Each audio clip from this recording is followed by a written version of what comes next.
Greetings, puny humans. Prepare to absorb the knowledge Quill will dispense with his mighty jaws. Today, we're talking about one of the deadliest, most tactical monsters in all of Dungeons and Dragons, the Marilith. You know, the serpent-like demon that not only slices you with its 6 swords, but also leaves you questioning your life choices after being strangled by its prehensile snake tail. So sit tight and get ready to learn how to use one of these most powerful demons of destruction in combat from the 2024 Monster Manual. Let's dive into the mayhem that is the Marilith. Roll the intro.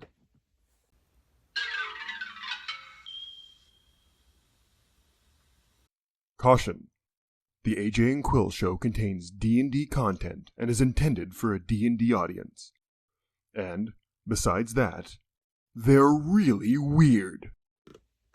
From the Monster Manual it says, Maraliths are 6-armed, serpent-like demons who wield lethal, abyss-forged blades, now called pact blades. With these cursed weapons and experience from the countless battles they've been in, they lead other demons to slaughter virtuous souls. They often command droves of weaker demons. So what do you get when you combine a beautiful woman with 6 arms, a bunch of swords, an anaconda-like tail, and a thirst for combat? A Marilith, of course.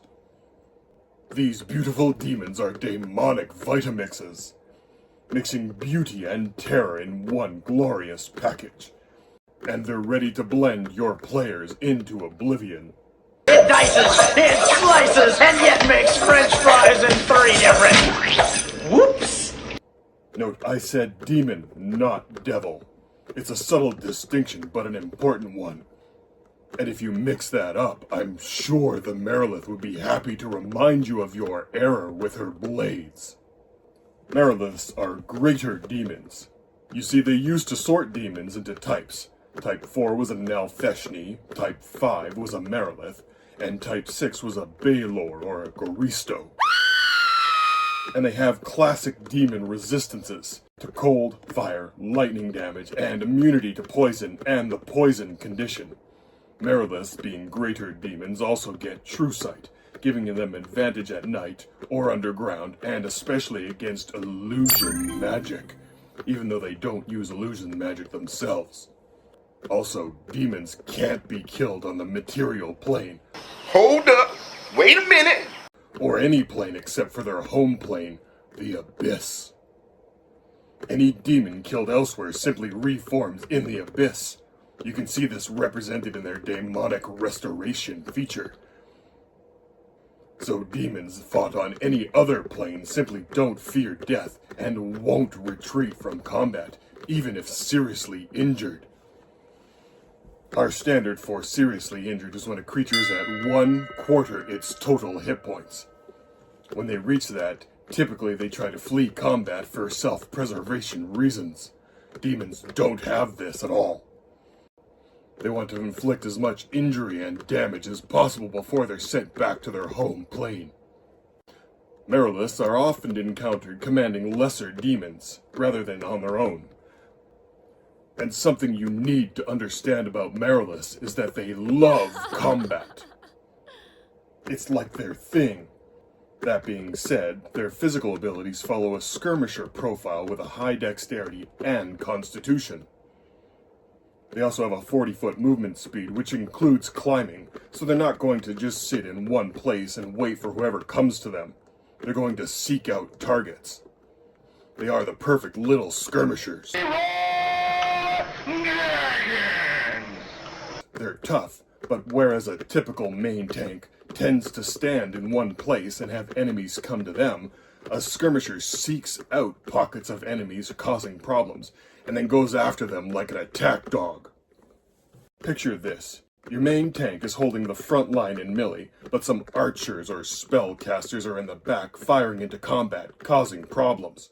A skirmisher, like a Marilith, will go around the front line and get in the faces of these enemies that the main tank simply isn't able to deal with. Once they're dealt with, the skirmisher will then move to the next group of enemies causing problems. You could call them mobile tanks, off-tanks, or simply secondary tanks instead of skirmisher if you wanted. Mariliths have exceptionally high intelligence and wisdom.